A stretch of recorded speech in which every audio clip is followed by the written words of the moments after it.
સોમનાથ જિલ્લામાં આવેલા 5 જળાશયોમાં પૂરતા પ્રમાણમાં પાણીનો જથ્થો સંગ્રહિત થયો છે। ઓગસ્ટ માસ સુધી સિંચાઈ અને પીવાનું પાણી પૂરું પાડી શકાય તે પ્રકારનું આયોજન સિંચાઈ વિભાગ દ્વારા કરાયું છે।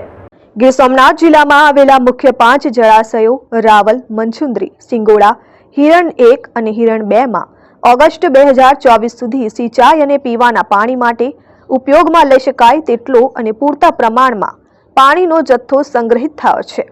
સમગ્ર મામલાને લઈને સિંચાઈ વિભાગના અધિક્ષક ઇજનેરે જિલ્લાના મુખ્ય 5 જળાશયોની વિગતો આપી છે। સોમનાથ જિલ્લાના મુખ્ય 5 જળાશયોમાં અનુક્રમે રાવલ અને મનસુંદરી ડેમમાં 80% અને સિંગોડા ડેમમાં 65% વરસાદી પાણી સંગ્રહિત રખાયું છે। હિરણ 1 જળાશયમાં 90% અને હિરણ 2 જળાશયમાં 50% જેટલો પાણીનો જથ્થો આજના દિવસે સંગ્રહિત રખાયો છે। જે પૈકી સિંચાઈ માટે રાવલ, મનસુંદરી અને સિંગોડા ડેમમાંથી 8 વખત પાણી છોડાવવામાં આવે છે, તો બીજી તરફ હિરણ 1 ડેમમાંથી 6 વખત અને હિરણ 2 ડેમમાંથી 8 વખત પાણી સિંચાઈના ઉપયોગ માટે છોડાય છે। અત્યાર સુધીમાં તમામ 5 ડેમોમાંથી સિંચાઈ માટે 5 વખત પાણી છોડવામાં આવ્યું છે। આગામી ઓગસ્ટ માસ સુધીમાં વધુ 3 વખત સિંચાઈનું પાણી 5 જળાશયોમાંથી છોડવામાં આવશે। ગીર સોમનાથ જિલ્લાની અંદર મુખ્ય 5 સિંચાઈ યોજનાઓ છે। રાવલ, મનસુંદરી, સિંગોડા, હિરણ 1 અને હિરણ 2।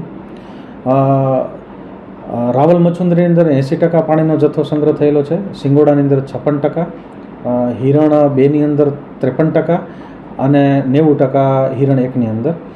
બધી સિંચાઈ યોજનાઓમાં સિંચાઈ સલાહકાર સમિતિ અને ખેડૂતો ખાતેદારો સાથે પરામર્શ કરી અને સિંચાઈ સલાહકાર સમિતિમાં નક્કી થયા મુજબ સિંચાઈનું પાણી આપવામાં આવે છે। હિરણ 1 સિંચાઈ યોજનાની અંદર 6 પાણી આપવાનું નક્કી કરેલું છે। હિરણ 2ની અંદર 8 પાણી આપવાનું નક્કી કર્યું છે। સિંગોડાની અંદર 5 પાણી અને પ્લસ બીજા 3 એમાં પણ 8 પાણી આપવાનું નક્કી કર્યું। રાવલ અને મનસુંદરી એમાં પણ 8 પાણી સિંચાઈના આપવાનું નક્કી કર્યું છે। હાલ બધી સિંચાઈ યોજનાઓની અંદર સિંચાઈ માટેનું પાણી ચાલુ છે અને વ્યવસ્થિત રીતે ખેડૂતોને પાણી સિંચાઈ માટેનું મળી રહ્યું છે। અને પીવાના પાણી માટે પણ GWSSB ઉના, કોડીનાર, ચોરવાડ અને વેરાવલ પાટણ સંયુક્ત નગરપાલિકા અને હિરણ 2 ડેમમાંથી 2 ઔદ્યોગિક એકમોને પણ પાણી આપવામાં આવે છે, ગ્રાસિમ ઇન્ડસ્ટ્રીઝ અને GHCL સૂત્રાપાડાને। પીવા માટે પણ પાણીનો જથ્થો અનામત રખાય છે। પાણી પુરવઠા બોર્ડ દ્વારા વેરાવળ, ઉના, કોડીનાર, ચોરવાડ અને પાટણ શહેરમાં પણ પીવાના પાણીની તમામ વ્યવસ્થાઓ મુખ્ય 5 જળાશયોમાંથી કરવામાં આવે છે અને આગામી ઓગસ્ટ માસ સુધી પીવાનું પાણી પૂરું કરી શકાય તે માટેનો જથ્થો પણ ડેમમાં સંગ્રહિત થયો છે। આ સિવાય વન્ય પ્રાણીઓને જંગલ વિસ્તારમાં પીવાના પાણીની કોઈ અછત ન રહે તે માટે 100 MCFT પાણી અનામત રાખવામાં આવ્યું છે।